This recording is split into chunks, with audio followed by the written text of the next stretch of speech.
Tertúlia. Meu boa tarde aí para todos e todas.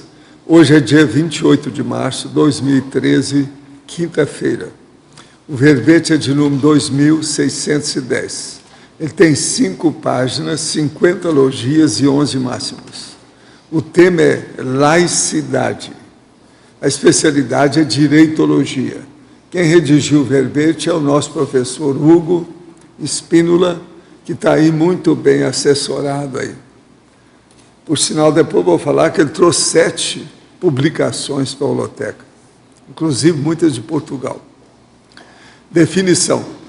A laicidade é o princípio jurídico-político determinador da separação entre o Estado e as instituições religiosas, orientador da neutralidade do poder público em matéria clerical, objetivando a autonomia, o pleno exercício da cidadania e a garantia das liberdades de consciência, de pensamento, de religião e de irreligião. A identificação do holopensene universalista. Os ortopensenes, a ortopensenidade, a autopensenização livre. A historicidade da revelação do sagrado. A desdivinização do universo. A dessacralização da política. O respeito à autonomia individual.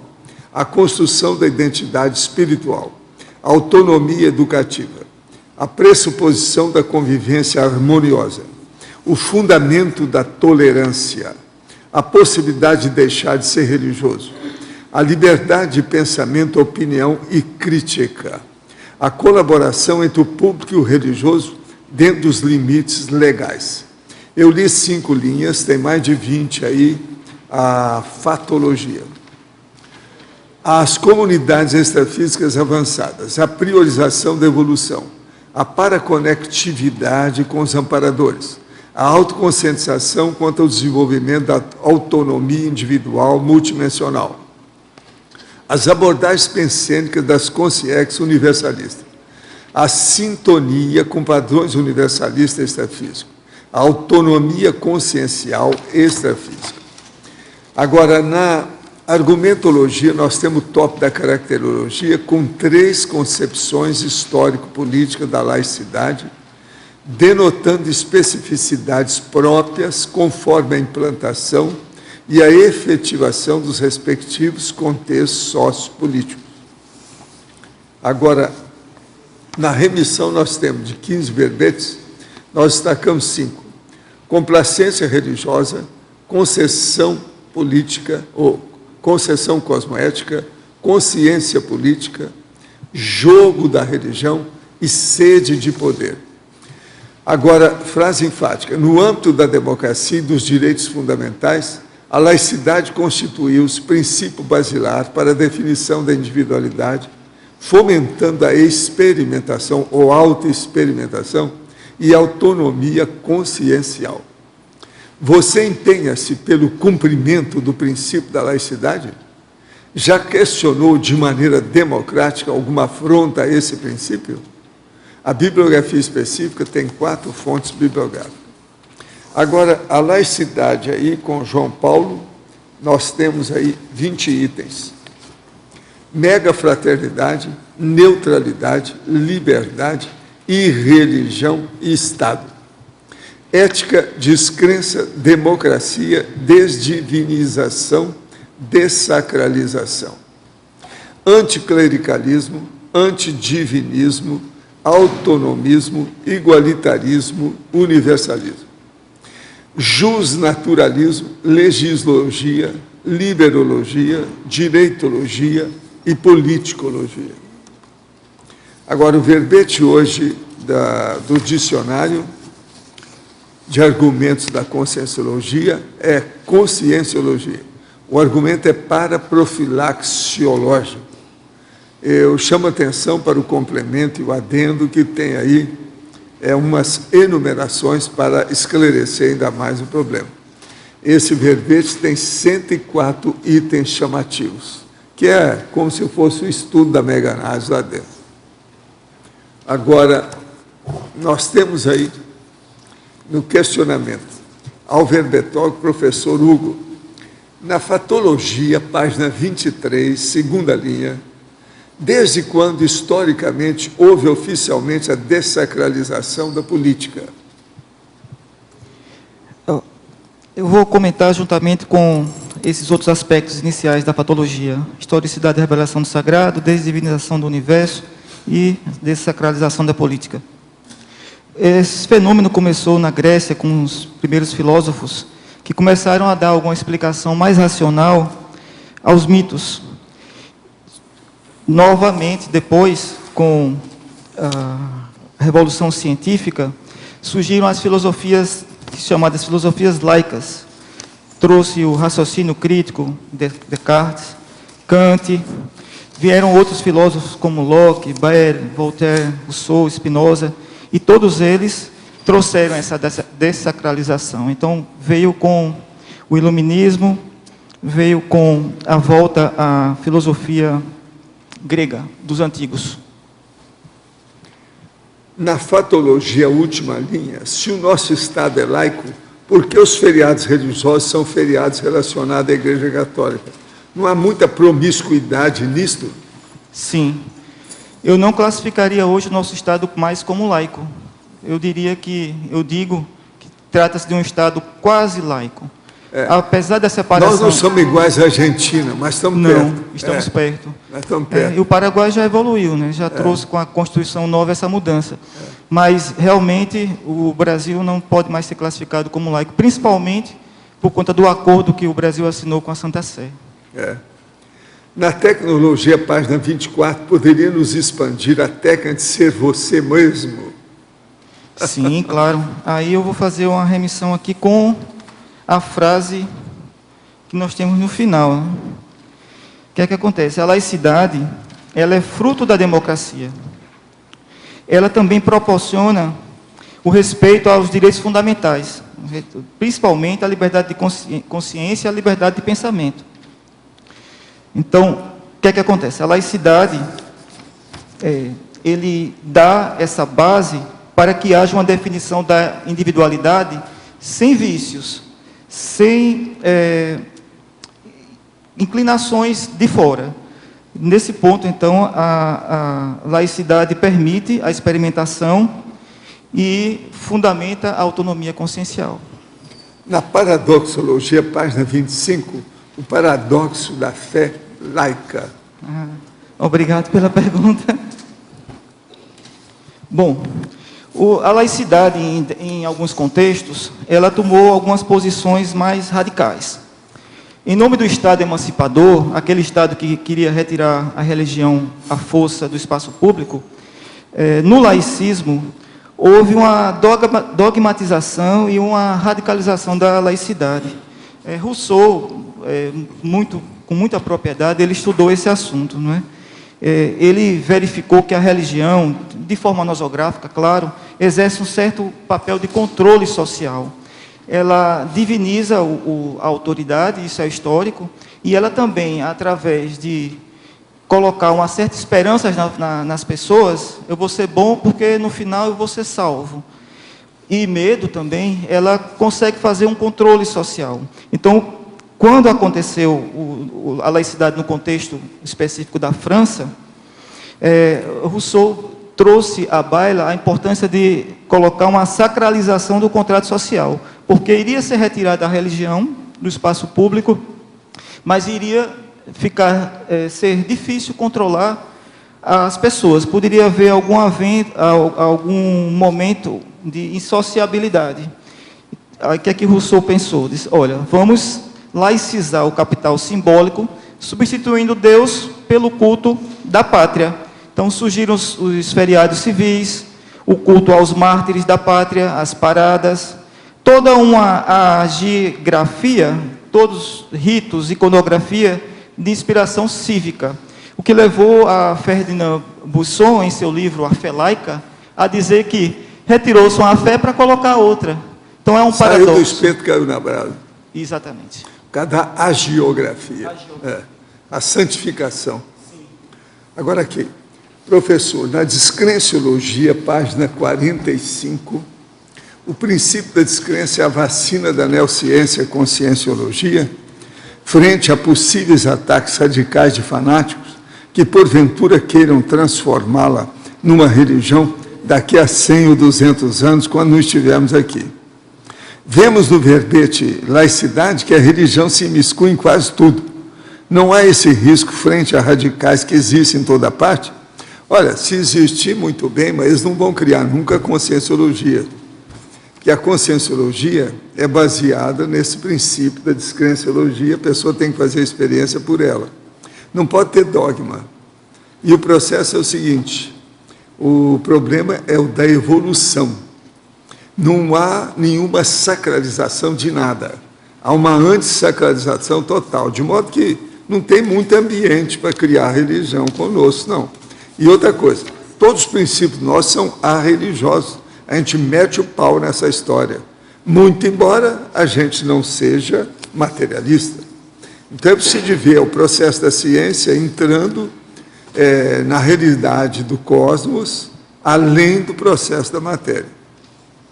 Professor, o que se pode dizer em termos evolutivos sobre uma pessoa que chegou até a conscienciologia e possui profunda identificação com a sua abordagem? Não tem novidade nenhuma. A pessoa fez curso intermissivo, bonitinho, bidu, você não está descobrindo nada. É preciso você ver, você é novo. Então é bom você ver lá qual é o critério, a técnica que existe para a pessoa avaliar se ela é intermissivista ou não, se fez o curso intermissivo ou não. Tem um site, inclusive, fala aí qual que é, para nós, seria bom. Que tertuliacaec.org, você vai ver que no lado direito vai ter teste do intermissivista. E aí você vai clicar, vai ter um teste de 700 experimentos, aí você vai fazer esse teste. E você vai chegar à conclusão por você mesmo se você é intermissivista ou não.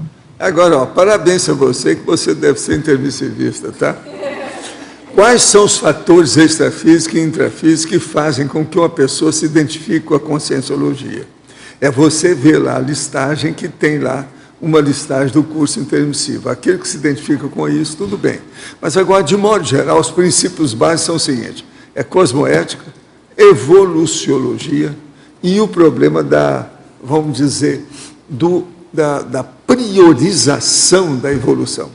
Então, se a pessoa pensa nisso e ela entra na interassistencialidade, sem nenhuma influência de religião, ela já teve o curso intermissivo, já estudou o problema, e ela admite a conscienciologia em todos os seus princípios básicos.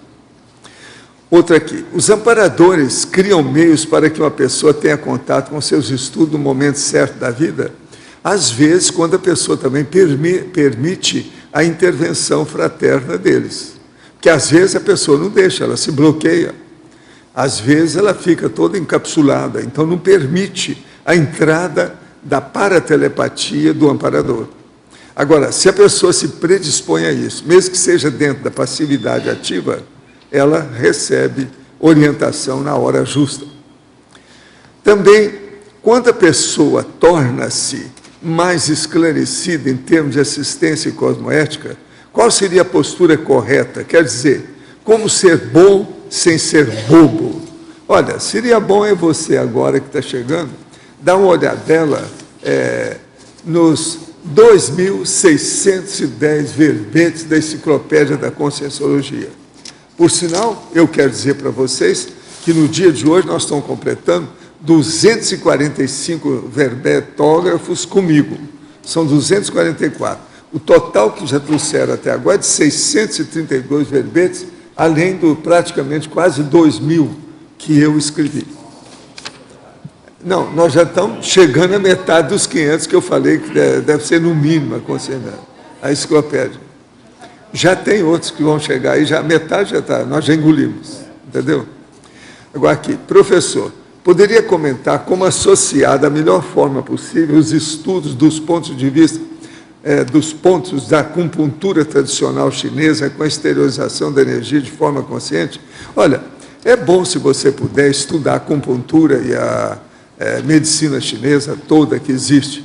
Agora, acrescenta lá algumas coisas, por exemplo, a pré-kundalini. Seria bom colocar nisso, examinar como é que é.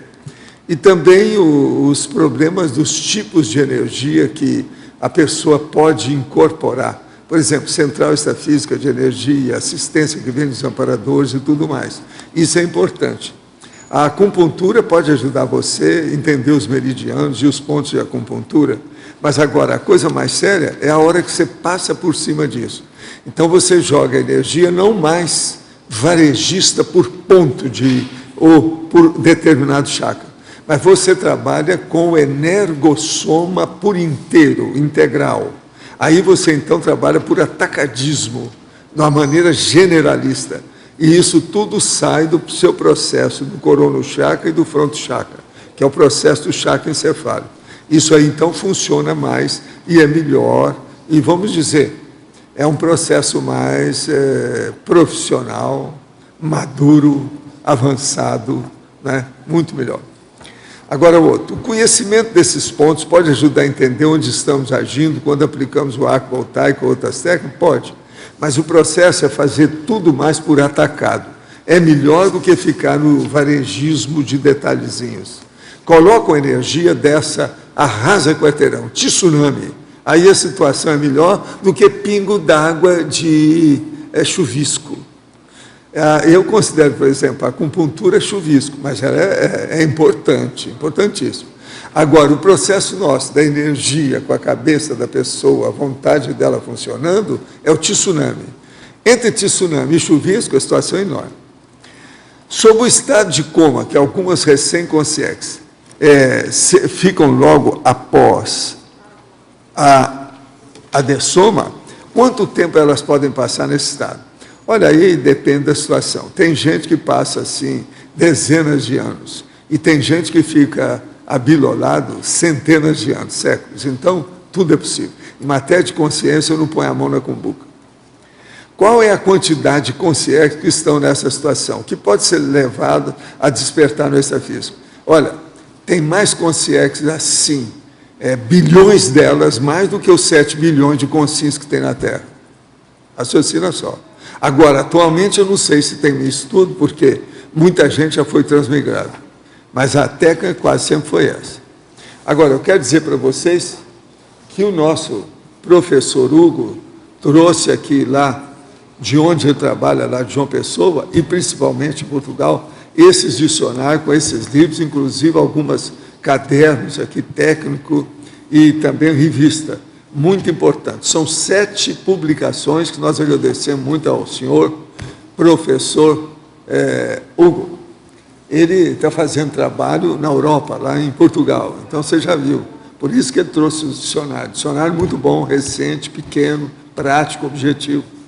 Agora, outra coisa que eu queria falar é o seguinte. Acabou de aparecer um livro novo aqui, para nós, pelo menos, mas ele foi publicado no ano passado, que é a Experiência Fora do Corpo, os Fundamentos. O autor é aquele cara lá, meu amigo de muitos anos, vive estudando as coisas. O nome dele é César de Souza Machado. Olha lá, o César Machado, é aquele cara lá. Aquele da barbicha, tá vendo? Ele é fora de série. Agora, ó, esse cara aí é tarado para estudar as coisas avançadinhas. E ele aqui está até colocando uma relação bacana dos processos que ele fala aqui. Quem se interessar, entrar em contato com ele. Que são os objetivos de pesquisa desse autor. Antes do sumário, do índice do livro, ele coloca aqui uma série deles. Tudo que ele gosta de estudar as coisas exóticas, diferentes, avançadas, etc. Você não mudou nada. Você está do mesmo jeito, do jeito que eu conheci. Eu conheci esse cara desde o século passado, mas a coisa já vem antes. Está entendendo? Já vem de muito tempo. Mas, olha, só para ver como é que ele é, assim, um pouquinho diferente da média, eu vou ler, viu, em homenagem a você, o objeto de pesquisa dele, lá, do César Machado. Presta atenção. Fenômeno de dilatação e compressão do tempo. Efeitos físicos produzidos pelo projetor. Exoprojeções, projeções para fora do planeta Terra. Encontros extrafísicos com extraterrestres ou seus veículos. Consciências extraplanetárias que vão renascer na Terra. EFC, quer dizer, experiência fora do corpo, envolvendo artefatos tecnológicos extrafísicos. Técnicas e procedimentos aprendidos na dimensão extrafísica. Experiências fora do corpo, conjuntas rememoradas por 2 ou mais projetores. Experiências relacionadas a cursos intermissivos. E experiências fora do corpo relacionadas a TENEPS, tarefa energética pessoal, para projeções com corpos mais sutis que o psicossoma, experiências fora do corpo mental, de corpo mental, histórias das experiências fora do corpo. Vocês estão vendo que o homem gosta de tudo avançadinho. Se vocês têm qualquer coisa na ponta da broca, pontiaguda, do tatuzão de pesquisa, fala com o César, que ele é bom nisso. E outra coisa, você se prepara que o homem não é bobo, né? Está estudando isso há muito tempo. Esse livro dele, da Experiência Fora do Corpo, saiu agora, por sinal, parece que já vai ter logo na epígrafe. É bom vocês lerem que ele não é bobo. Eu estou estudando isso há muitos anos. E o livro dele está muito bem feito, tem ilustrações, muito bem assim, didático, na apresentação das coisas, com muita listagem, muita numeração. Vale a pena ver o livro. Experiência fora do corpo, fundamentos, tá certo? Outra coisa, a turma aí, quem é aí do Instituto? Tem gente do Instituto aqui hoje? Tem ninguém? Então você fala lá com eles para arranjar esse livro, para levar lá para a turma debater, que é o César de casa. Qualquer coisa, se quiser brigar com ele, é só chamar, que ele vem de Brasília, ele mora em Brasília. Ele vem aí e vai debater com a turma. Seria bom, porque o Instituto está levando o processo da experiência fora do corpo muito sério, você sabe, né? E atualmente tem gente muito boa nisso aí. Então, fala com eles para mim sobre o livro, tá certo? Vamos dar um jeito nisso aí. Eu agora vou entregar, então, o professor Hugo para o professor Arlindo. Vamos ver o que ele vai fazer com você. Hugo, eu ia perguntar o paradoxo, mas já perguntaram, achei muito interessante. Agora, aqui na página 24, Fatologia, no fim da quarta linha de baixo para cima, depois continua, a luta contra a pretensão de minoria a dominar a maioria em nome de determinada religião. Podia dar uma analisada, por favor? Sim. Antes, porém, eu quero lembrar aquela pergunta que foi feita sobre os símbolos religiosos nas repartições públicas, que a laicidade presente na Constituição brasileira hoje permite que se questione isso. No Rio Grande do Sul, houve uma entidade não governamental que pediu ao Ministério Público, o Ministério Público então entrou com a ação civil, e houve lá a retirada dos crucifixos das repartições do Poder Judiciário do Rio Grande do Sul. Bom, é sempre a religião hegemônica, a religião da maioria, que tenta dominar a minoria. Isso aí, ao longo da história, vê-se que é assim, não é? Então, em nome de uma religião da maioria, justifica-se a imposição daquelas ideias religiosas sobre a minoria. É a justificativa que se dá para manter esses símbolos nas próprias repartições. Diz-se que é uma questão de patrimônio histórico-cultural do Estado, mas aquele patrimônio sociocultural do Estado está afrontando não só a laicidade, como muitas pessoas que frequentam um espaço que é público, um espaço que é de todos. Se a gente for justificar tudo que a gente faça com coisas do passado, a gente pode praticar toda uma série de idiotismos, né, culturais, e isso aí não é mais possível. Agora, eu estou vendo esses dias aí essa briga contra aquele, acho que é Liciano, né? O nome dele, Feliciano. Agora ele contra o pessoal lá que vai ao parlamento, quer dizer, o pessoal do parlamento contra ele, acusado de racista. O que você acha dessa disputa aí? A gente vê que a religião, ela não permite o exercício do pensamento, do livre pensamento, o exercício da crítica. A gente percebe muito bem que o bom mocismo, né, está presente de forma muito patente nas religiões. Muitas vezes as pessoas costumam praticar condutas religiosas não por querer realmente praticar aquela conduta, mas por uma questão de querer se dar bem com os demais participantes, os demais fiéis, né? Então isso leva a se ter como os mitos como se fosse algo verdadeiro. Então o pastor, ele foi muito infeliz quando falou que a África, os africanos, eles eram descendentes de uma tribo ameaçada que vinha de Noé, né? Então ele escorregou, pisou na bola lá. Ok, obrigado. Agora, professor Hugo, poderia falar mais sobre o acordo assinado entre o Brasil e a Santa Sé? Sim, eu diria... Santa Sé. Quem quiser saber bastante, lê o livro, né? Mas... Sim, o livro é de nossa autoria, está aqui. Pronto. Então, o que é que acontece? O contexto brasileiro é muito parecido com o que aconteceu nos países do sul da Europa, Itália, Portugal e Espanha. Nesses países havia um regalismo em que a religião estava dentro do Estado, eram estados confessionais. Um tratado entre essas monarquias e o Vaticano, dando ao monarca o poder de organizar a igreja em troca de financiar também a igreja.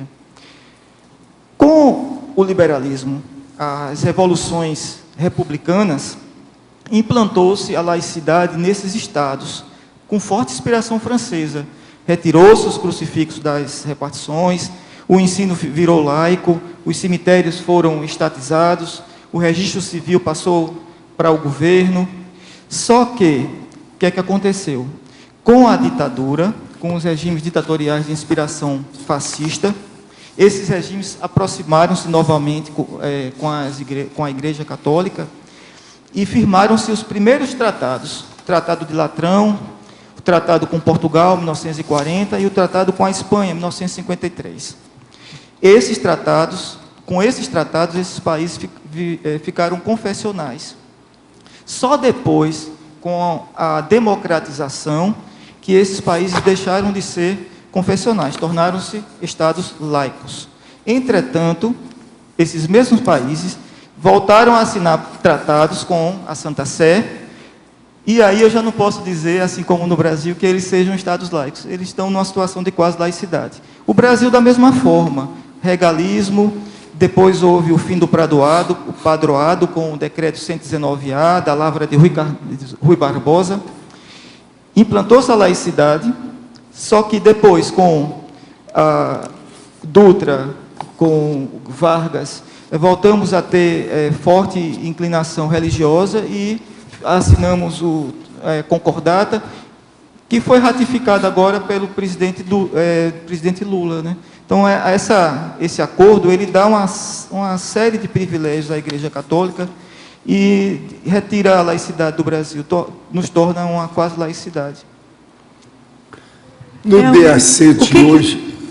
eu posso perguntar uma coisa que ele acabou de falar sobre o que o Lula assinou? Porque você tem na ditadura, quer dizer, entrou de novo a religiosidade. Agora, o que Lula assinou? Foi um decreto? Não. Lula assinou em 2008, no final do ano, em novembro, um acordo, o termo técnico seria uma concordata, com a Santa Sé. A Santa Sé é a personalidade jurídica de direito internacional que representa a Igreja Católica. Sim. Então, essa concordata, ou acordo Brasil-Santa Sé, ela traz uma série de privilégios para a Igreja Católica. Essa concordata foi ratificada pelo Congresso Nacional e hoje é lei. A Igreja Católica tem uma lei no Brasil específica para ela, o Estatuto Jurídico da Igreja Católica no Brasil. Da legislagia, sim, né? Um estatuto, uma lei. Legal. Preciso ler, né? Professor, a gente precisa ler, né? No DAC de hoje, o senhor fala que não devemos querer convencer as pessoas. E eu gostaria de trazer meus parentes para as ideias da conscienciologia. Na minha região, tem palestras aos sábados que não queria perder essa oportunidade. Pode indicar alguma técnica de abordagem? O que você deve fazer é o seguinte, você deve fazer nas suas palestras, ver o que é que tem de necessidade lá no seu ambiente, na sua cidade. Quer dizer, ele parece que é de Belo Horizonte, tem 19 anos. Ele é do Taekwondo, entende? Agora, veja, você então, o que você pode fazer é o seguinte, veja o que é que tem de necessidade em matéria de evolução aí e começa a mostrar os fatos para esclarecer. Faça a tarefa, então, e você fala que você está tentando fazer a tarefa do esclarecimento. Você não quer persuadir nem convencer ninguém. Você quer informar para esclarecer. Por exemplo, uma coisa boa que você pode falar aí em Belo Horizonte é o seguinte, se for Belo Horizonte, eu não sei se é. Se for Belo Horizonte, você pode falar o seguinte, ainda usa muita vassoura piaçaba, que já existe uma máquina muito boa, que é o aspirador de pó, que seria bom entrar nisso, que ainda falta muito disso em Belo Horizonte. Isso eu estou te falando, são fatos. Ninguém vai poder ir contra você numa condição dessa. Vassoura piaçaba e aspirador de pó. É a última tecnologia. Presta atenção que você pode usar até ver quais são, onde é que vende, qual o preço das máquinas. Você pode falar tudo para a pessoa, em vez de vassoura piaçaba. Eu já vi gente, a última vez que eu estive em Belo Horizonte, que estava varrendo o passeio, essa coisa toda com vassoura, e uma porção de coisa no meio da rua, e vassoura piaçaba daquelas antigas, usada, aquelas amarelas, braba, lá da minha infância, da década de 30. A década de 30 para cá é minha época, já é mais de 80 anos. Agora, Belo Horizonte, a capital, etc., tal, como é que é possível uma coisa dessa? Até você ter cuidado. A mesma coisa, é muito bom Minas Gerais, mas Minas Gerais não tem contato com o mar, você sabe, o marzão besta, não tem.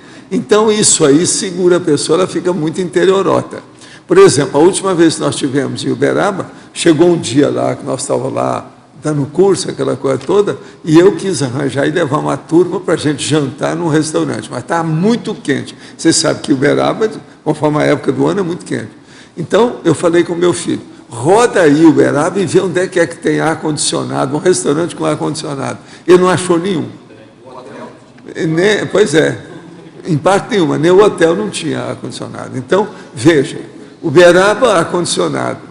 Lá no processo de Belo Horizonte, que é a capital, o aspirador de pó. E por aí vai. Então, começa a olhar essas coisas. Às vezes você vai encontrar aquilo que eu encontrei numa cidade do interior, que foi uma porção de, inclusive uma grandona de uma antena parabólica, que as bananeiras estavam entrando dentro dela.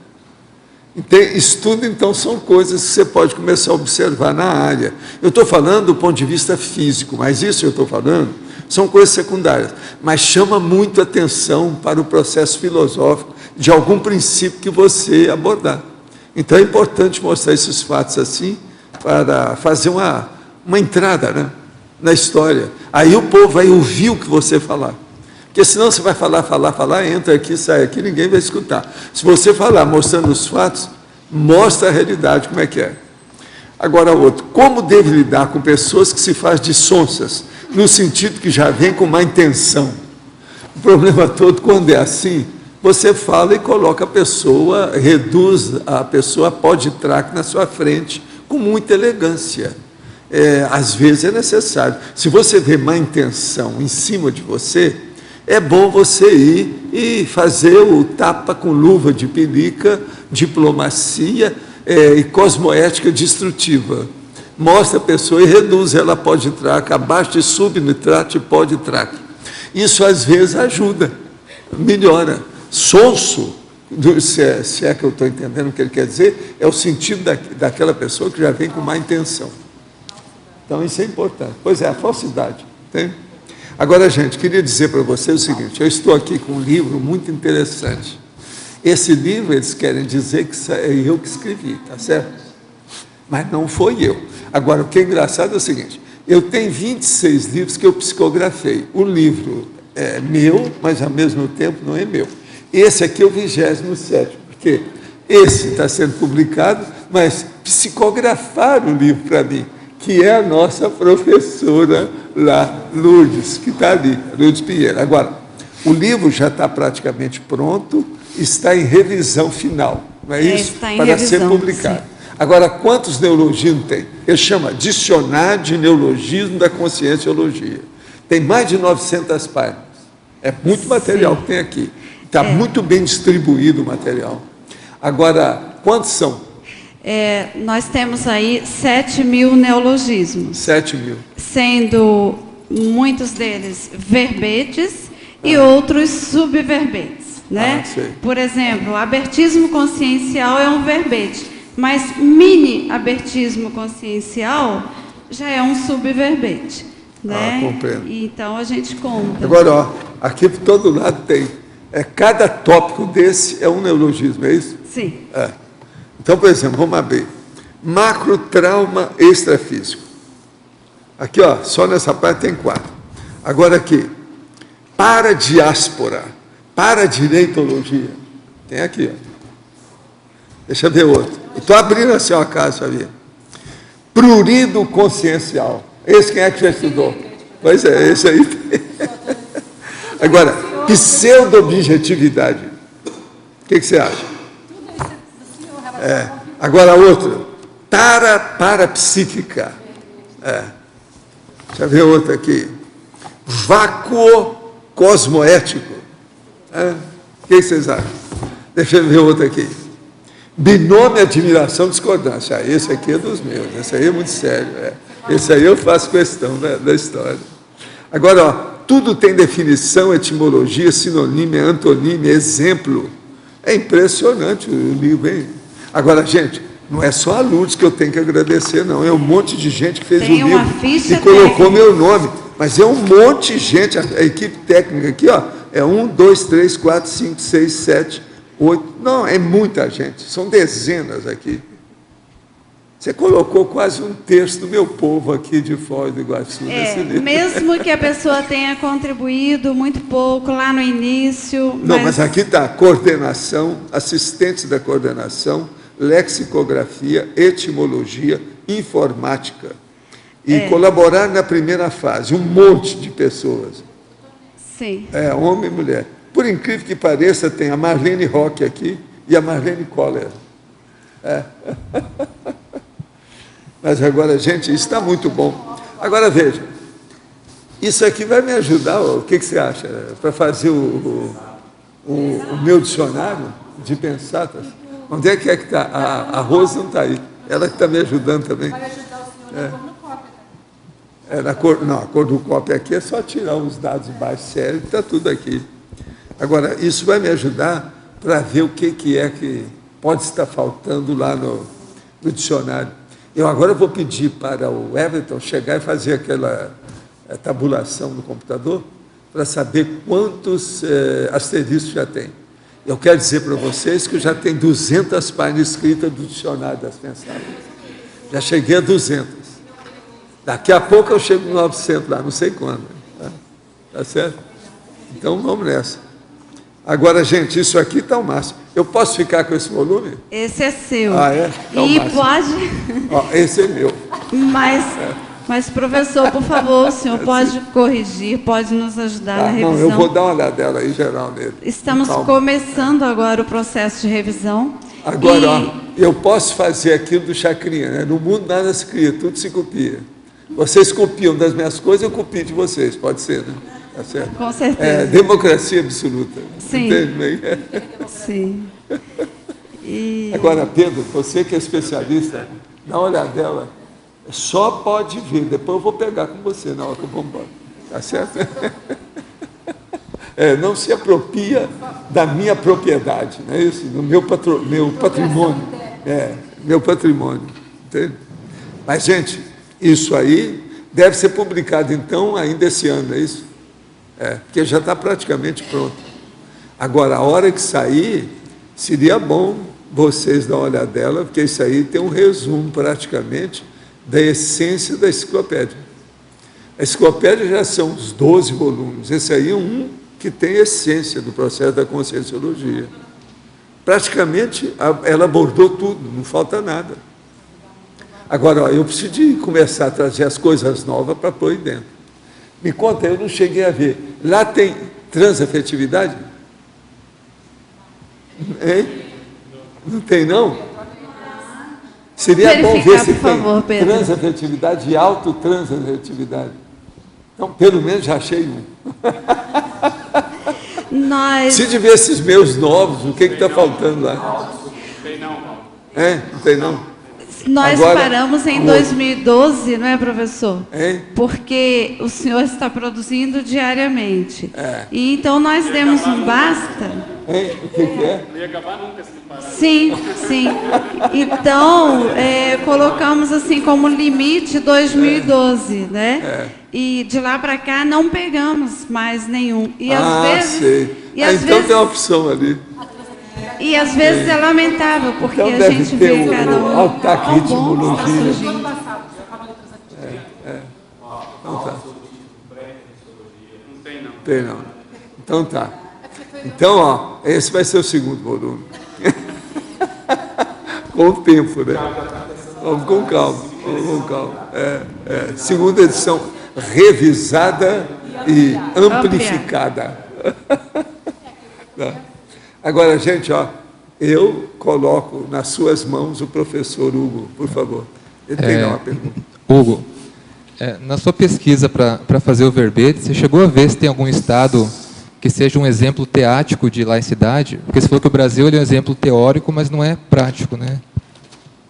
Sim. Hoje a gente tem apenas a França, talvez a Turquia e o México, mas mesmo assim, nesses países, a laicidade está radicalizando, tenta-se tirar à força essa religiosidade das pessoas.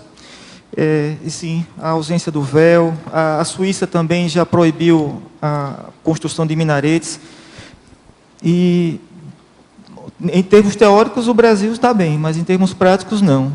O que acontece é que, quando puxa-se mais pela laicidade, é o caso francês, o laicismo, pode-se afrontar o direito universal de pensionização de todas as consciências, assim como também o respeito ao patamar evolutivo de cada um. Então, a laicidade é importante que seja implantada sem radicalismos, né? Precisamos amadurecer. As pessoas não entendem muito bem o que é laicidade, nem a importância da laicidade. Só mesmo com a tarefa do esclarecimento é que a gente vai conseguir chegar lá. Tá. E esse estatuto jurídico da ICAR, eu tava lendo ele ontem, quando eu vi seu verbete, ele trata das relações diplomáticas entre o Brasil e a Santa Sé, né? Se fosse só isso, seria bom. Mas ele realmente tem alguns artigos bem esquisitos, assim. Tem um que diz o seguinte: o Brasil respeita o ensino religioso católico nas escolas públicas. Tem uma série de coisas assim bem... Sobre isso eu gostaria de comentar. É o artigo 11 do acordo. Talvez seja o seu aspecto mais nefasto, porque ele mexe com a educação. É um retrocesso absurdo. Traz para a escola pública o ensino religioso prosélito, a catolização, a doutrinação religiosa, o confessionalismo, a catequese. E isso é um absurdo, porque foi uma conquista recente retirar esse aspecto do ensino religioso. O ensino religioso, antes do acordo, ele era sem proselitismos. Estudava-se a história das religiões, estudava-se também, e deveria ser estudado, a intolerância religiosa, a ética que possui as religiões, mas o proselitismo agora veio afrontar de forma marcante a nossa laicidade. Sobre isso, nós fizemos o livro dizendo que o acordo é inconstitucional. Não só nesse aspecto do artigo 11, mas ele como um todo é inconstitucional. Agora, recentemente, o Ministério Público, a Procuradoria-Geral da República, entrou com a ação direta de inconstitucionalidade sob o artigo 11 do acordo.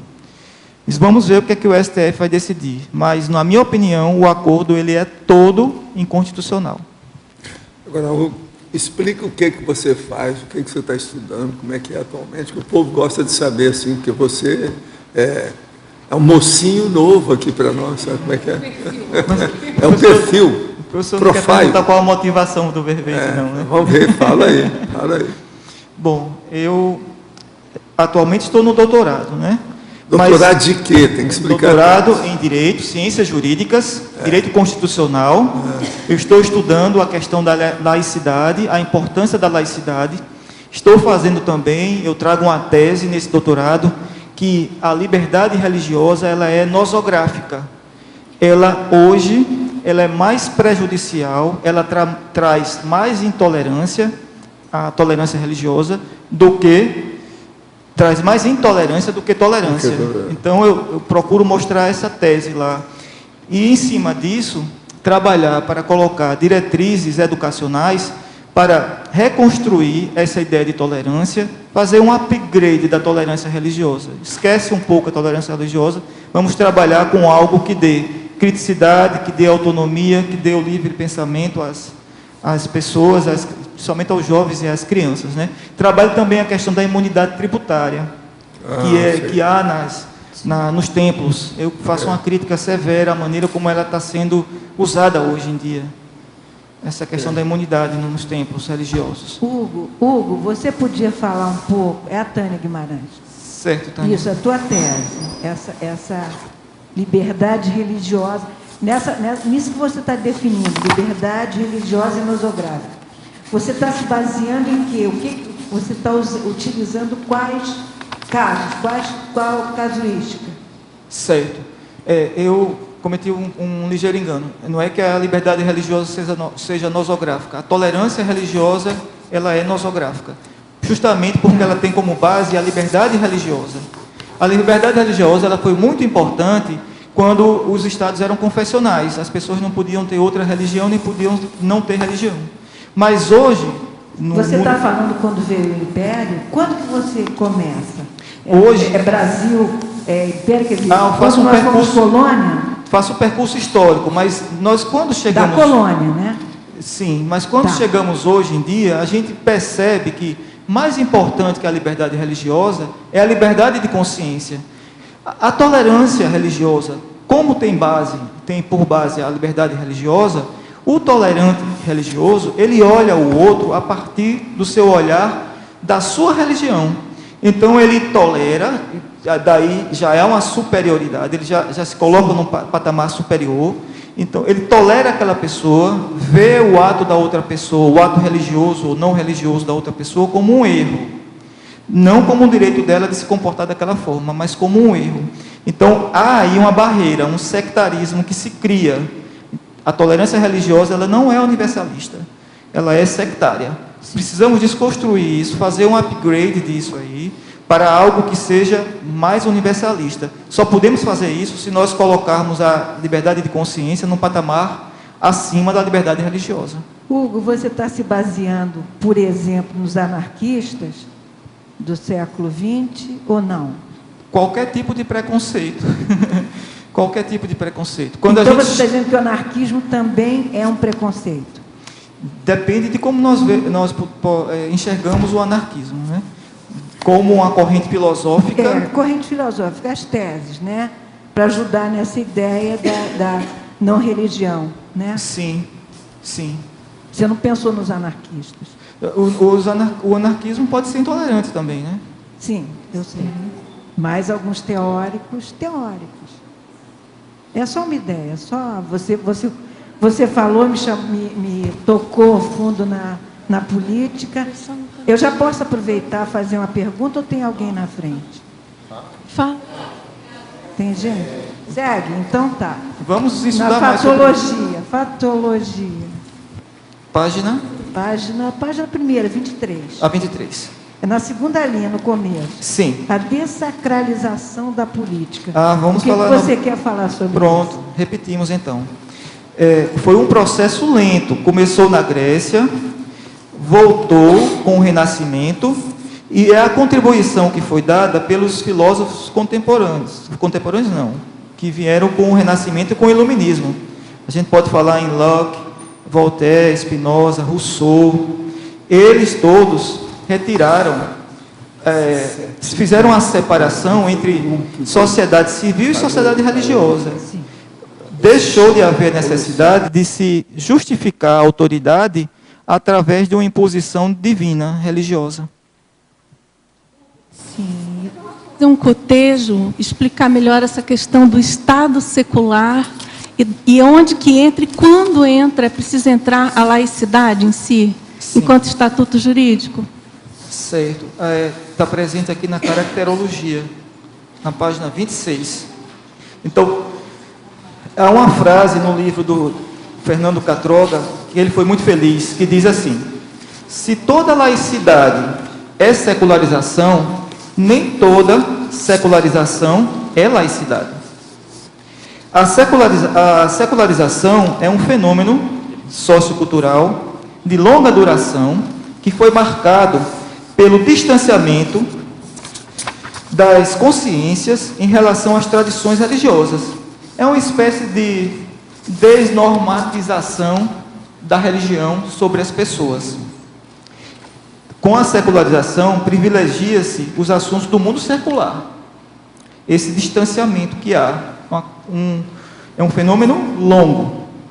Então, ele surgiu nos países que trabalharam a reforma de forma mais dinâmica. A laicidade, não. A laicidade vem como uma diversificação no campo da política, no campo político-institucional. Então, ela é um reflexo da secularização que precisou ser imposta em lei, porque não foi feita essa separação de maneira gradual e natural. Então, a gente tem hoje países que são seculares, possuem um índice de secularização elevado, mas que são confessionais. Aparentemente, isso é um paradoxo, né? Mas não é. Por exemplo, a Grã-Bretanha, ela não é laica, não é um Estado laico. Ela é um Estado secular. Se a gente for ver aqui, analisar a Grã-Bretanha sob o prisma da secularização, a gente pode ver, por exemplo, um dos aspectos que mede a secularização é o nível de participação das pessoas, participação religiosa das pessoas durante a semana. Quantas vezes elas vão à igreja? Na Grã-Bretanha, em 1970, 16% das pessoas iam semanalmente à igreja. Hoje que eu falo, em 98, apenas 4%. Apesar disso, da religião não influenciar tanto as pessoas na Grã-Bretanha, tenho amigos ingleses que não vão à igreja, que não casam, os ingleses não casam na igreja, não vão à igreja, não são batizados. A religião não influencia tanto nos ingleses, mas lá é um Estado não laico. A igreja está ligada ao Estado. A autoridade principal da igreja anglicana é o monarca do trono inglês. Então a gente pode dizer que o conceito, né, da secularização seria um aspecto mais cultural, quer dizer, dentro da cultura de uma determinada, sociocultural, dentro de um povo, de uma nação, e a laicidade seria mais a vertente política. Sim, em certos momentos esses conceitos podem até se confundir, mas são conceitos diferentes. Professor Hugo, em Efeitologia, página 24, por favor, comente os efeitos, posicionamentos cosmoéticos perante os desafios diários. Efeitologia, página 24. Efeitologia, página 24. Ah, sim. Os efeitos dos posicionamentos cosmoéticos perante os desafios diários? É isso? Tá, certo. A laicidade pode ajudar muito nisso aqui. Porque imagine alguém viver num estado confessional, como é que ele vai poder ter posicionamentos cosmoéticos no seu dia a dia? Vai sempre haver sectarismo e intolerância. Então, a laicidade, à medida que ela contribui para a autonomia, contribui para a utilização do princípio da descrença, contribui, claro, também para o aumento da ética pessoal, do código pessoal de cosmoética. Alver Bertol, professor Hugo, poderia nos contar quais são as diferenças entre a vida no Brasil e em Portugal? No que diferimos dos portugueses? Lá há mais proximidade entre Estado e religião? Atualmente, qual país que apresenta uma total dissociação entre Estado e religião, se é que isso é possível? Olha, os estados mais seculares, nós podemos falar. Austrália, Nova Zelândia, Suécia, os estados nórdicos, os estados que estão no norte da Europa e Canadá também. Então, são estados que alguns não são laicos, porque não possuem essa separação oficial. A Suécia, por exemplo, é um estado altamente secular. Hoje, na Suécia, um dos índices eu vou colocar aqui. Hoje, na Suécia, apenas, deixa eu ver aqui, mais ou menos equivalente na Dinamarca, por exemplo, apenas 4% das pessoas frequentam as igrejas. Então, são países que a Suécia, só agora, há pouco tempo atrás, colocou uma lei separando o Estado da religião oficial, da igreja protestante sueca. Mas são estados altamente seculares. Essa lei nem precisava, né? Mas eles fizeram questão de colocar. Portugal, Portugal é muito semelhante ao Brasil, só que No Brasil, nós estamos vendo um crescimento das religiões neopentecostais, né?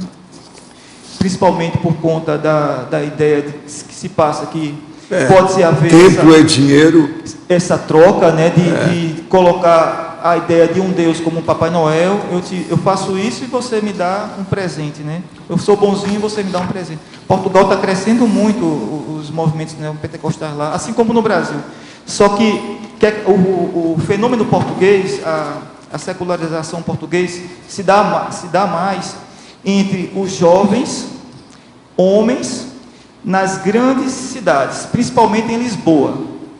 No interior de Portugal e no norte, onde eu vivo, em Braga, a religiosidade está mais arraigada e mais forte no dia a dia das pessoas. Então, Portugal está passando por um processo de transição. Em 1978, 39% dos portugueses iam regularmente à igreja. Em 98, baixou para 30%. Mas a religiosidade em Portugal é mais forte no interior e no norte. Professor, no dia 21 de março, meu pai passou pela Dessoma aos 90 anos de idade, no dia 26/3, foi anteontem, durante a minha prática diária da TENEPS. Eis que me vejo diante do mesmo, em uma sala ampla, com aparência de hospital. Ele estava acompanhado de uma concierge toda de branco, me observou sorrindo, não disse nada e, em seguida, foi levado para algum lugar. Pergunta, seria evidência de sua segunda Dessoma? Olha, do jeito que você está falando, tudo indica que sim, né? Agora, se ele vai alcançar essa lucidez imediata, possivelmente ele vai aparecer com você devido ao seu trabalho da TENEPS. Ele vai aparecer à sua frente. Se prepara para a visita dele. Possivelmente ele vai visitar você.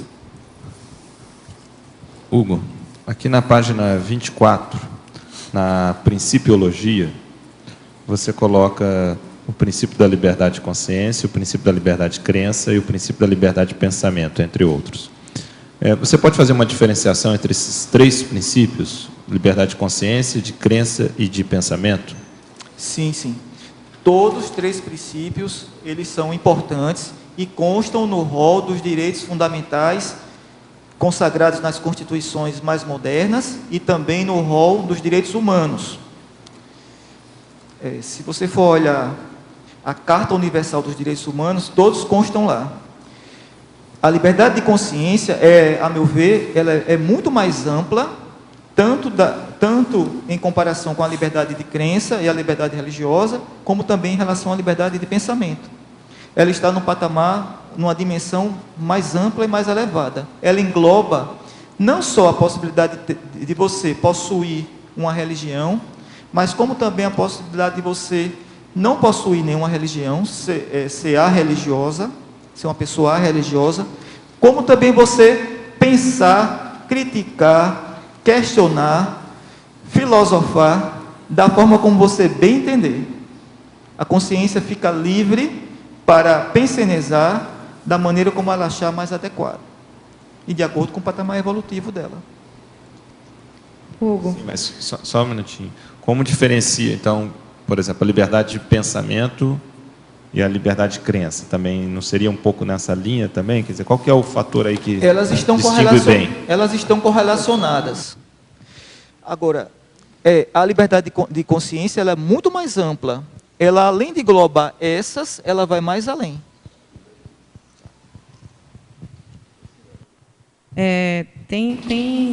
Parece que é um projeto de lei, eu não me inteirei muito bem, que os cristãos estão chamando de lei da mordaça, que vai nesse sentido de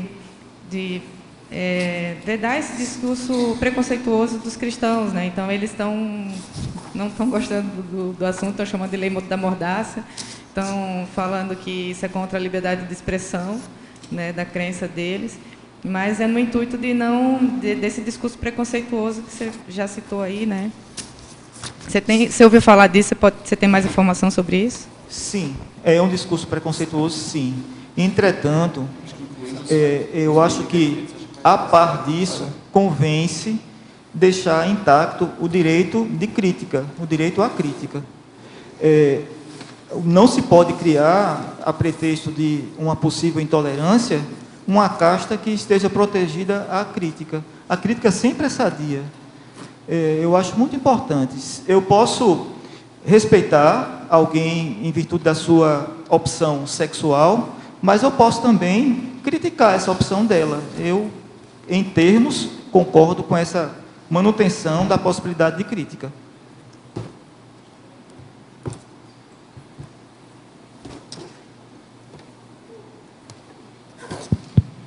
Você comentou sobre a França, né, que estaria mais assentada quanto ao processo de laicização.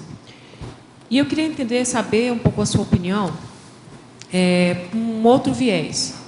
A França, por exemplo, pegando a França como exemplo, ela tenta alijar a religião, né, do Estado, do processo civil, mas, no entanto, se fossiliza numa cientificidade, numa filosofia antiga, que não permite abertura para novas ideias, não permite uma renovação intelectual.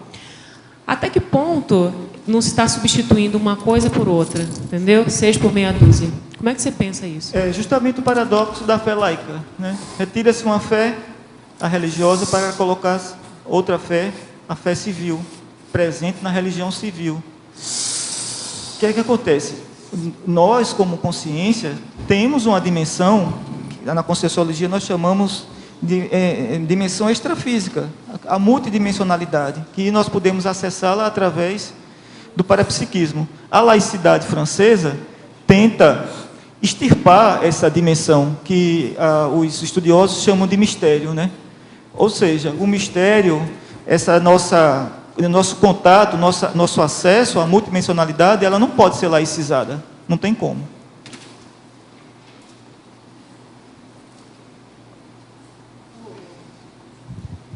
Aqui na página 26, na exemplologia, você coloca a laicidade legal e a laicidade política. Na legal, você coloca a separação jurídico-institucional presente na Constituição ou na legislação infraconstitucional. Queria que você falasse um pouco mais sobre esse assunto, porque na nossa Constituição fala que o Estado é laico, mas na própria Constituição fala em Deus. Né? Sim, boa pergunta, obrigado.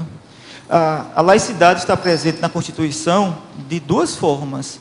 Uma forma implícita, como princípio, que vem desde o fim do padroado com a República, ou foi instituído o Decreto 119A, que pôs fim ao padroado e instituiu a laicidade no Brasil. Então, ela está como princípio. Um princípio dentro de uma Constituição, ela está acima da própria Constituição escrita. E como, de forma explícita, ela está no primeiro inciso do artigo 19, que diz que o Brasil não pode estabelecer nenhuma religião, nem criar nenhum vínculo identitário com essa religião. A laicidade política, ela deveria explicitar, ela deveria espelhar a laicidade que está presente na lei, a laicidade legal, mas a gente sabe que nem sempre é assim. Exemplos de quando isso aconteceu. A Folha de São Paulo noticiou que a presidente Dilma, logo no início do seu governo, havia retirado a Bíblia e o crucifixo do seu gabinete. Está na Folha de São Paulo, da época, dia 7 de janeiro de 1911. Só que, logo em seguida, foi desmentida pela Secretaria de Comunicação da Presidência da República esse fato. Quer dizer, a laicidade política nem sempre espelha a laicidade legal. Mas a gente vê, né, na Itália também foi assim. Temos o Tribunal Europeu dos Direitos Humanos, no caso Lauzi, que mandou a Itália, inicialmente, retirar os crucifixos das salas de aula, e depois a Câmara Grande do Tribunal Europeu voltou atrás e deu razão à Itália. Infelizmente, esse gap que há vai permanecer por algum tempo, mas é um caminho que nós vamos trilhar em defesa da laicidade. Professor Hugo, no binômio, página 25, quarta linha, poderia nos explicar melhor o binômio ajustes constantes, ajustes definitivos? Quarta linha.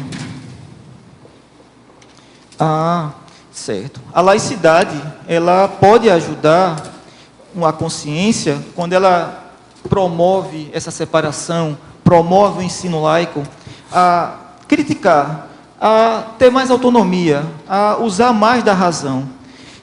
Nesse sentido, ela pode possibilitar que sejam feitos os ajustes iniciais dentro da descrenciologia, que são os ajustes, tem aqui falando como,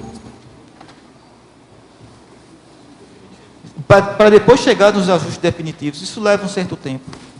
Na politicologia, poderia nos ampliar o sistema político do autonomismo? Não diz a página. Não. Mas politicologia é logo em seguida aí, enfim.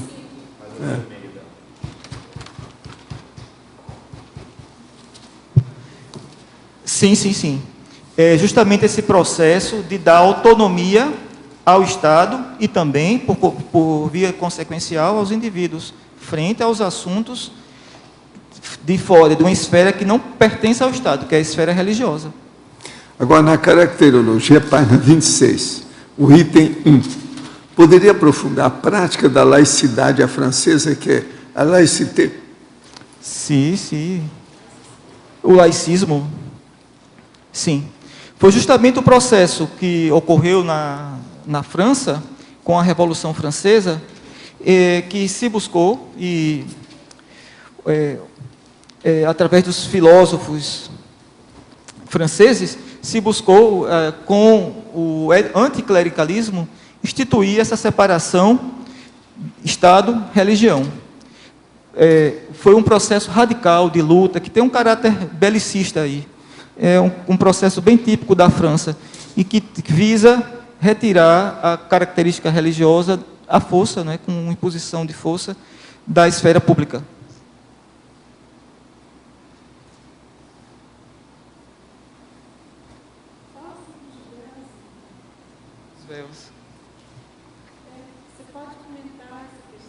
Francesa atual, da proibição dos véus, enfim. Sim, tem dois aspectos aí. A gente pode olhar essa situação com duas vias, né? Um é que o véu, ele pode ser uma imposição da família e da religião sobre aquela consciência. Ela pode estar usando o véu não porque ela quer, mas porque ou entra aí o bom mocismo, né, dela, de querer usar aquele padrão religioso para se dar bem com a família, com os outros fiéis, mas também ela pode usar o véu por uma questão de convicção pessoal. E aí já é um outro aspecto. A gente precisa distinguir bem quando é um e quando é outro, né? De qualquer modo, forçar o não uso do véu às pessoas pode ser, sim, um estupro evolutivo. Hugo.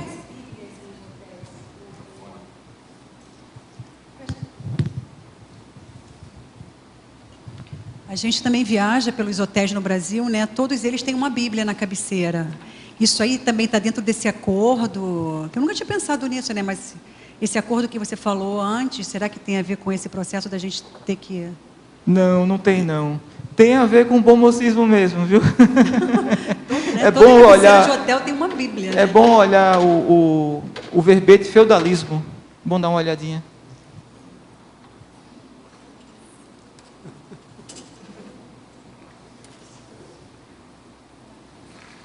Alô? Hugo, na página 24, em Fatologia,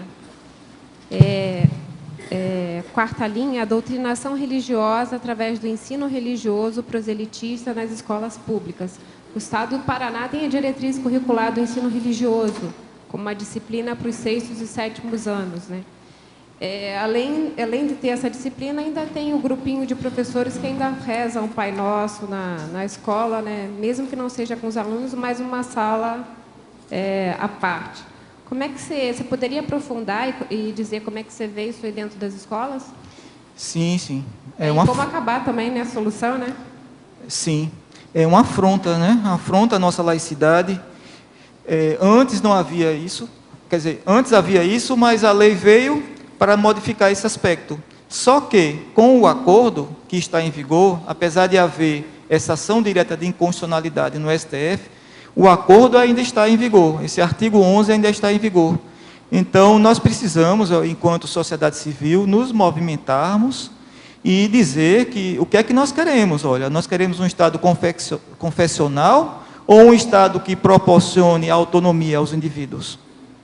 Eu acho que isso mexe muito com os cidadãos e eu não estou vendo uma movimentação grande nesse sentido. Quem está se movimentando um pouco sobre o assunto são algumas associações ligadas ao ensino religioso, porque elas são contra a catequese dentro da sala de aula e elas são a favor de um ensino religioso que mostre apenas a história das religiões, a própria intolerância religiosa das igrejas, como forma de diminuir o preconceito religioso que há. É um pouco mais, menos sectário que a catequese. Professor, eu posso contar um fato que aconteceu em Portugal, que talvez seja só a laicidade pode proporcionar, né? Eu tenho um amigo que é pastor e que nós temos um amigo em comum que é ateu, né? E eu, conversando uma vez com esse meu amigo pastor, perguntei, olha, aquele nosso amigo, ele é realmente ateu, né? Aí o pastor falou para mim, olha, eu estive conversando com ele sobre isso, e ele me disse algumas coisas. Se ele é ateu, não sei. Ele não acredita no Deus que as religiões apresentam. E continuou o pastor, né? E depois de conversar com ele, olha, eu também não. Essa é boa.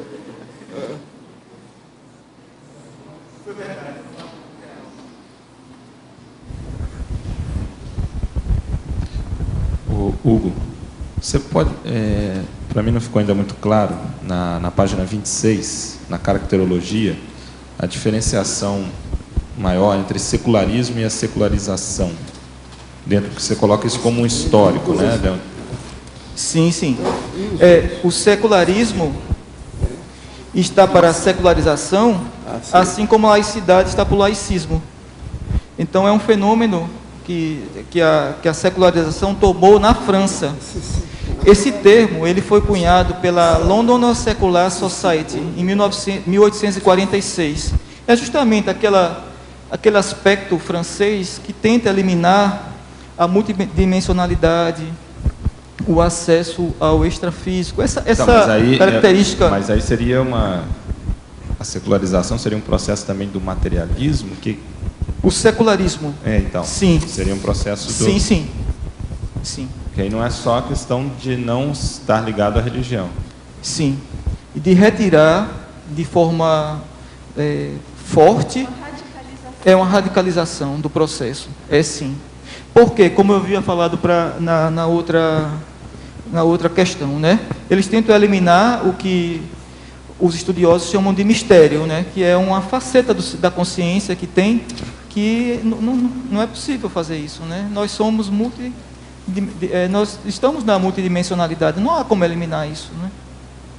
Não temos como ficar totalmente materiais ligados apenas ao intrafísico, né? Eles tentam eliminar essa multidimensionalidade através do secularismo. Já seria o materialismo, né? Já passa por um outro aspecto. Utiliza-se do materialismo, sim. Hugo, esse livro aí fala sobre a Santa, que está da tua direita aqui, é de tua autoria? Não?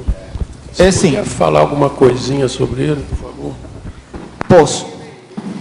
Esse livro ele nasceu de uma consulta que o programa de pós-graduação em Ciências das Religiões da Universidade Federal da Paraíba me fez em 2008 para 2009 sobre o acordo que o Brasil assinou com a Santa Sé. Eles queriam alguém que pudesse dar uma opinião, um parecer sobre esse acordo e pudessem analisar o aspecto jurídico do acordo, isto é, se ele era constitucional ou não. Eu já estava trabalhando no mestrado esse acordo também, não apenas no aspecto jurídico, mas também no aspecto social, e também estava analisando o acordo através de um mecanismo que foi criado por um francês chamado Gilbert Durand, que é a teoria do imaginário. Então eu fiz uma mitocrítica do acordo.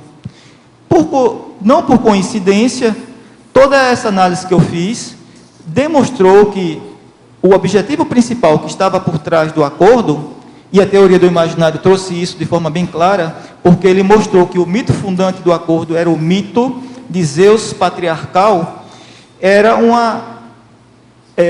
uma tentativa da Igreja Católica de recatolizar o Brasil. Então, o acordo... E esse livro mostra apenas o aspecto da inconstitucionalidade do acordo. Eu trabalho isso aí e procuro demonstrar essa inconstitucionalidade no livro. Nós vamos abrir um parênteses agora. Sabe? Pessoal, boa tarde a todos. Nós pedimos, por gentileza, que vocês desliguem os celulares e que também, na hora da mega euforização, não teclem os computadores. Obrigada.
Então, como é que foi lá?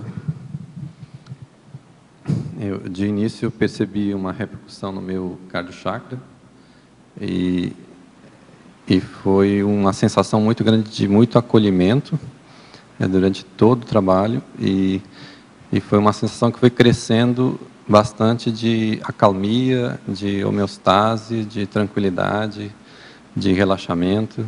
Isso foi crescendo ao longo da mega euforização. Então, no início estava um pouco tenso até, né? O cardiochakra pulsou bastante, mas isso foi crescendo, foi instalando uma situação de muita acalmia. No final, estou me sentindo muito bem, uma sensação de liberdade muito grande. Bacana. E você, como é que foi?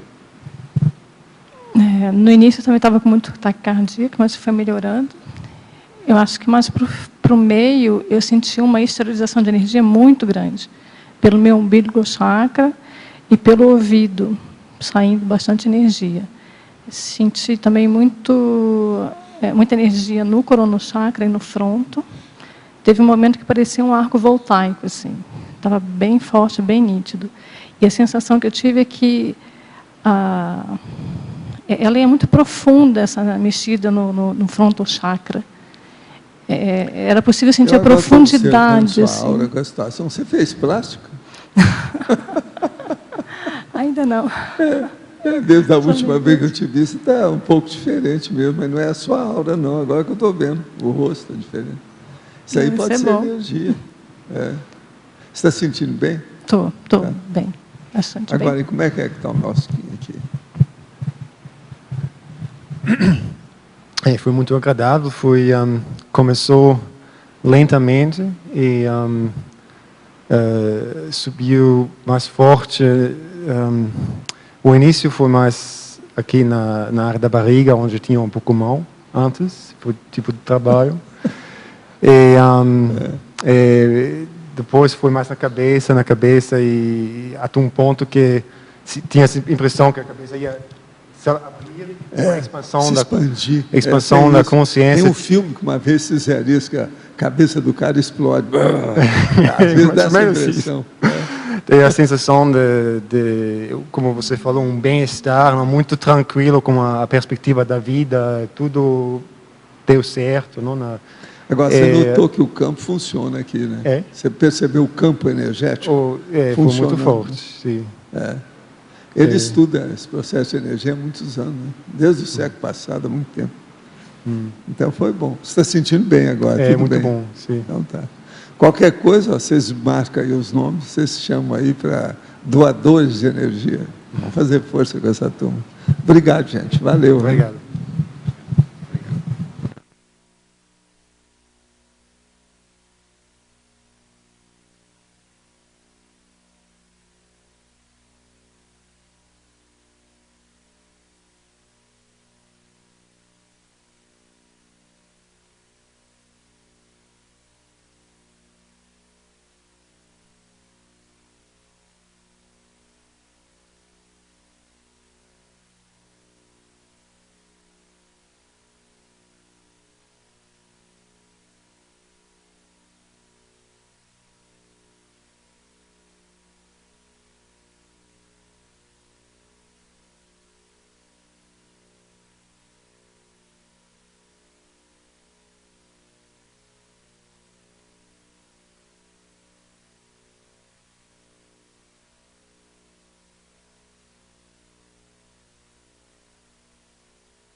Então, como é que foi lá com você? No início parece que o rosto foi esticando, assim, a boca foi aumentando, como se eu fosse indo para trás, assim. Mas depois eu senti como uma pulsação, formigamento. Basicamente isso. Você sentiu alguma temperatura que abaixou? Para mim ficou calor, esquentou. Calor? Então tá. Esquentou. Uhum. E você, como é que você foi lá? Uma sensação bem grande de acalmia, assim. Eu sempre tenho muita dificuldade de concentração, mas foi completamente diferente. Eu fiquei sem perturbação mental. Senti muita energia no fronto e no corono. Senti um aquecimento também e senti muitos palmos chakras. Bem Você diferente. está sentindo bem agora? Estou. Então tá bom. E você, como é que foi? No primeiro momento, senti muito forte os palmos chakras, que se manteve quase o tempo inteiro. No segundo momento, foi a região do umbilico, que senti exteriorização forte de energias, e depois senti os chakras da cabeça. Energia forte, acolhimento. Você já mexe com energia há muito tempo, né? Mexo há algum tempo. Viva. Eu vi pela energia do campo mexendo em você. Negócio sério. Agora, você notou alguma alteração de temperatura? Notei, teve um momento de uma brisa muito agradável. Teve um negócio, uma hora que o negócio esfriou muito, depois voltou. Sim. Você é boa nas questões de energia. É preciso dela ir aí, quando precisar ir da sua turma lá, chama a dinâmica aí. Estou chegando em Foz do Iguaçu aí para trabalhar mais ainda. Vamos dar um jeito nela. Viu? Tá bom. Gente, obrigado, hein? Valeu. Qualquer coisa a gente chama vocês.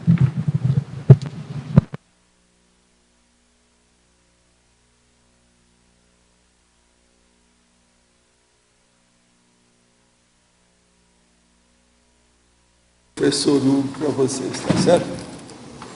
Pode falar se você quiser, qualquer coisa.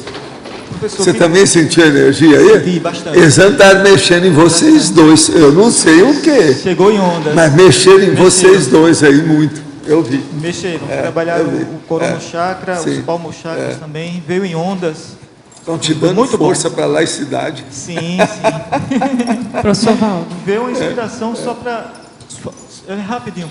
Para registrar que na minha opinião, a maior afronta à laicidade que aconteceu na história do Brasil, não sei se o professor lembra, foi a questão do Bispo de Maura. O professor já ouviu falar? Foi o Bispo. Sim, que ele decidiu da Igreja Católica e fundou uma Igreja Católica brasileira. As vestes eram verdes e amarelas. As missas eram em língua vernácula. Naquela época a Igreja Católica era em latim, né? E começou a fazer sucesso no Rio de Janeiro. E a Igreja Católica pediu ao presidente Dutra e ele mandou a polícia fechar. O Bispo de Maura recorreu ao Supremo e, infelizmente, o Supremo não teve a coragem de dizer que era uma república e era laica e aquela igreja podia permanecer aberta. Né? Vamos ver se o Supremo agora o que é que vai acontecer com o ensino religioso em relação ao acordo. Se vai repetir ou não a covardia. Né, agora, o negócio é a gente desancar com essas coisas todas. Né? Vamos dar um jeito. Você está certo, você está no caminho. Deixa eu fazer uma observação em relação à megaforização. Não sei se a minha percepção está correta, mas eu notei como se tivesse aqui os balcões nobres, igual um teatro municipal, esses teatros mais antigos que tinham aqueles balcões altos, as frisas, né? Me parecia ter uma estrutura assim, com muita gente aqui presente. Observando. Tem muita gente. Oi? Fisicamente sempre tem muita gente. Mas qualquer coisa você consulta aí a Marlene. Eu não sei, assim, nas outras vezes que eu participei, eu não tinha observado ter uma estrutura assim. Eu não sei se isso existe ou não, se alguém teve uma percepção parecida, ainda mais para checar uma observação mesmo, alguma percepção. Agora, o campo aí está muito forte. Eu Agora, senti. o segundo campo, houve uma alteração, porque o ambiente aqui estava quente. Entende? Atualmente está 24 graus, para você ter uma ideia. Está igual lá fora está 25. Agora, esfriou de uma hora para outra. Vocês também sentiram isso? Agora, tinha ectoplasmia mesmo, que pegaram de mim assim, ó, me puxaram, sabe? Para valer. Agora, eles estavam fazendo assistência aí. E mexeu na turma aqui, muita gente aqui da assistência. Que estava aí. Tinha um grupo de africanos? Tinha. Eles estavam aí. É o povo da Juliana. Estava de olho aí. Sabe? Tu tem sua razão, né? Ele está falando muito de laicidade. Agora, parece que ele não falou nada da África, senão não falou nada. Então, mas o povo está aí de olho nele. Portugal tem África, vocês sabem. Muita relação. Hugo, você comentou antes a questão da educação, né? E o ensino religioso, por exemplo, tem relação direta com a questão do Estado não ser laico. Existem no Brasil, e provavelmente também no exterior, diversos cursos de pós-graduação, doutorados, né, que trabalham com a questão da teologia. Você enxerga isso também dentro dessa questão, ou, digamos, esse nível de estudo já seria uma questão além, digamos, da laicidade? Eu não vejo o ensino da teologia nas universidades como uma afronta à laicidade, não. Não vejo assim. Agora, em relação ao acordo, ele diz que os títulos de graduação e de pós-graduação emitidos por instituições católicas são automaticamente reconhecidos, né? Então, dá um privilégio nesse aspecto aí à Igreja Católica. Mas não é o único privilégio, não. Olha o acordo que você vai ver outros também. Hugo, a respeito desses feriados religiosos aí que inclusive as repartições públicas também param nesses dias aí. E essa questão do Estado laico, você poderia comentar alguma coisa sobre isso? Sim, falta o que a gente colocou aqui na pergunta, né? Vou voltar. Já questionou de forma democrática alguma afronta a esse princípio?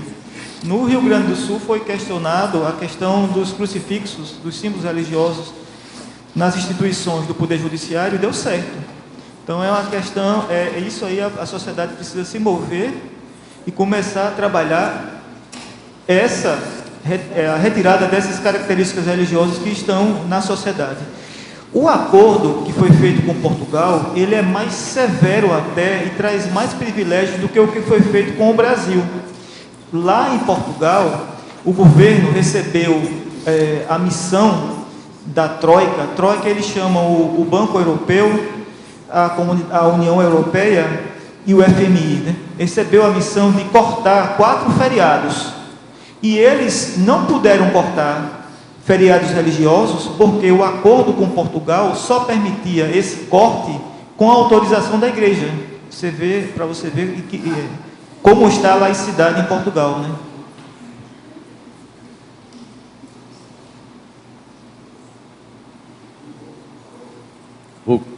Logo que eu vi o seu verbete, eu pensei que era mais um dissidente ex-religioso que se apresentava. Então, eu queria saber se a motivação para esse verbete foi questão da vida atual, algum resquício nesta vida, ou é coisa do seu passado? Das passadas, né? A primeira vez que eu vim aqui, perguntaram, você é padre? Não, não sou padre. Fui ao complementário, apareceram padres. Jesuíta, padres, vários padres, né? A segunda vez no complementário já não apareceu nenhum padre. Mas faz parte desse processo, sim.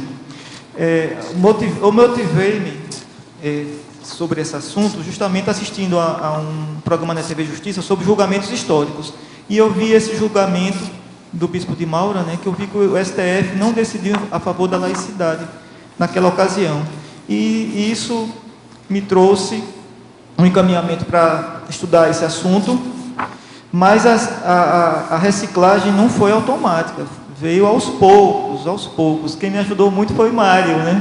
O Mário, conversando comigo, ele me ajudou muito nesse processo da descrenciologia, né? Hoje eu estou menos religioso. Agora, eu estudei escola católica, né?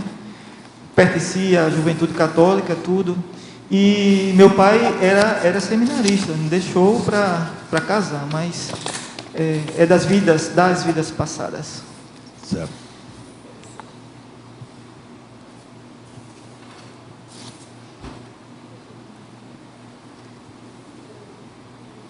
Em teoriologia, na penúltima linha, você fala teoria antidivinista sobre as origens do poder. Encontrou? É na página 24. 24. Aí teologia, penúltima. Ah, tá. Comenta para mim, por favor. É a teoria antidivinista. Ótimo. Obrigado, Adriana.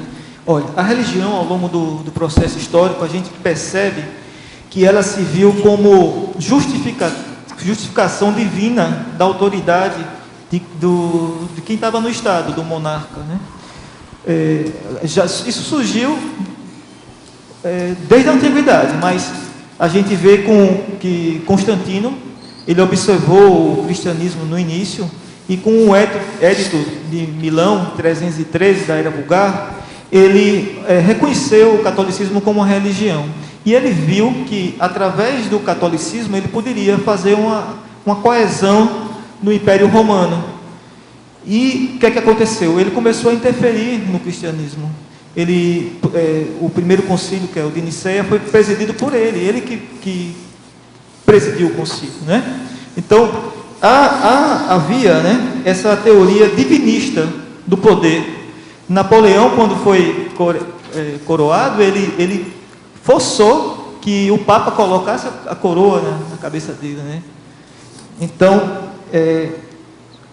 agora, recentemente, com as ideias, com os filósofos iluministas e com o Renascimento, começou-se a colocar que o poder não vinha de Deus, mas sim estava no próprio povo. Era o povo que, através de um contrato social, aí entra Rousseau, Locke e outros filósofos, permitiam que aquele governante governasse em nome do povo e não de uma autoridade divina. Hugo, aqui no A, aqui atrás. Na página 25, Crescendologia, você poderia comentar na terceira linha, o último, que é o crescendo pré-universalista, universalista. Sim. Pois não. É esse crescendo que se busca com a substituição da ênfase na religião para uma ênfase no universalismo, com a descrenciologia. Você sair de algo que é sectário para algo que é universal. Claro que você precisa respeitar o direito universal à personização que todas as consciências têm, o patamar evolutivo que elas se encontram. Mas essa transição aí de deixar a religião e se tornar uma pessoa arreligiosa ou irreligiosa, ela é fundamental para que venha o universalismo. Como é que eu vou prestar uma assistência se eu tenho um preconceito com alguém de uma religião qualquer? Você vê assim uma espécie de fase intermediária entre sectarismo e universalismo, que seria tipo esse pré-universalismo, ou você classifica no pré-universalismo já o sectarismo também? Não, eu acho que não pode haver uma dicotomia, né? É um crescendo mesmo, é aos poucos. Vamos construindo à medida que a gente vai amadurecendo. Não se torna universalista de um dia para outro. Tá, obrigado. Escuta, nós esperamos mais verbetes. Você pode falar tanto no sotaque lá de João Pessoa, quanto no sotaque daqui do Paraná, quanto no sotaque lusitano, tá certo? À vontade. Ele usa uma ou outra palavra que é de João Pessoa, né? É bem assim, definido. Mas agora, pode usar também o lusitano quando você quiser. Agora, nós esperamos mais aí, pelo menos uns 100 verbetes. 100 com S ou 100 com C, professor? Tá certo? 100 com S ou com C? Pode usar à vontade. Tá entendendo? Tá bom? Foi muito bom aí. Os nossos comerciais, por favor. Obrigado. Hoje tivemos 60 assinaturas no livro de presença, 18 perguntas presenciais e 22 online. Os recados serão da Marta sobre a oficina de redação, o Kim sobre a palestra Aborígenes e Multidimensionalidade, a Tânia sobre o Bazar da Longevitar e a Rosemary sobre os 10 anos de dinâmica. Teremos a presença do Amigos da Enciclopédia. Agora, um pouco antes, agora vamos fazer um sorteio do livro do Hugo. Então, este livro, que ele acabou de comentar, será sorteado para quem estiver aqui presente no tertuliário. Ok? Puxa aqui. Fala o número. 32, Maria de Fátima. Está? Não. Maria de Fátima. Verdade. Por favor. Eliana, agora com o programa Amigos. Boa tarde. O programa Amigos, neste domingo, vai realizar o seu sorteio mensal. E um dos prêmios é um prêmio muito importante. É uma vaga no curso Imersão Mental Somática Interassistencial, que acontece lá em Natal, promovido pelo Intercamp, nos dias 19, 20 e 21 de abril. Então, o amigo que estiver com a sua assinatura em dia, ou que fizer a sua assinatura ou renovar ainda hoje, também vai estar concorrendo. E é um curso imperdível. Os EPICOM são Cristina Aracaki e Rui Bueno. E também nós vamos sortear 2 manuais da verbetografia, doados gentilmente pela pré-IC da verbetografia, através da professora Rosa Nader, a organizadora dessa obra. Então, gente, não dá para perder. Além destes prêmios, o grande prêmio é você ser um colaborador, ser um mantenedor, um mecenas mental-somático da Enciclopédia da Conscienciologia, né? Esse mega empreendimento de todos nós. Muito obrigada. Boa tarde a todos. O CAEC e o Colégio Invisível da Ressexologia convidam para a oficina de redação de texto jornalístico e de divulgação científica aplicados à Conscienciologia. O objetivo é exercitar a escrita de textos jornalísticos e de divulgação científica para que os pesquisadores de qualquer especialidade da Conscienciologia possam publicar as suas investigações em sites, jornais e também revistas. Essa oficina será no dia 19 de maio, num domingo, das 15 às 18 horas, aqui no CAEC. E as inscrições podem ser feitas na recepção do CAEC. O telefone é 3525-2652. Aguardamos a todos. Obrigada e até lá. Bom dia a todos. Quero convidar vocês para hoje, às 19 horas, aqui no auditório da CAEC, assistir uma palestra sobre a multidimensionalidade na cultura indígena na Austrália. Além dos pontos gerais da cultura indígena na Austrália, vamos abordar a geoenergia e o entendimento tradicional dos lugares com energias específicas, a projeção da consciência e o processo da para-reurbanização, que é a palavra.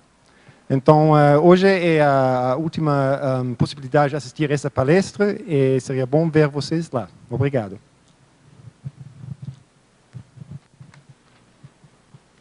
Boa tarde a todos. Venho convidá-los para participar do Bazar de Outono da Longevitar. O local vai ser a Associação de Moradores do Jardim Copacabana, que fica na Ayrton Senna, ao lado da capela e do supermercado Consalter.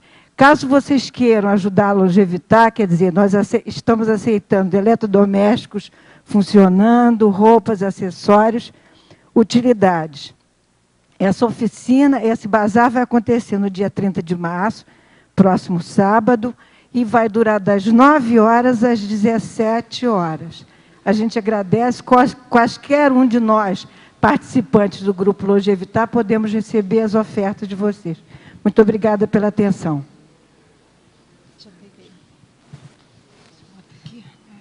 Essa é a última chamada para as pessoas que têm interesse em participar das dinâmicas parapsíquicas gratuitamente essa semana.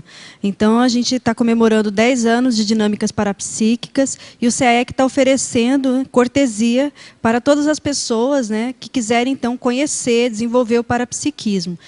Vai até domingo, apesar de que, né, se vocês quiserem conhecer em outros momentos, tudo bem, mas essa semana é gratuitamente, tá? Então, 10 anos de dinâmicas, de trabalhos ininterruptos, e a gente vai fazer uma comemoração, então, no domingo, com um bolo aqui após a tertúlia. Obrigada.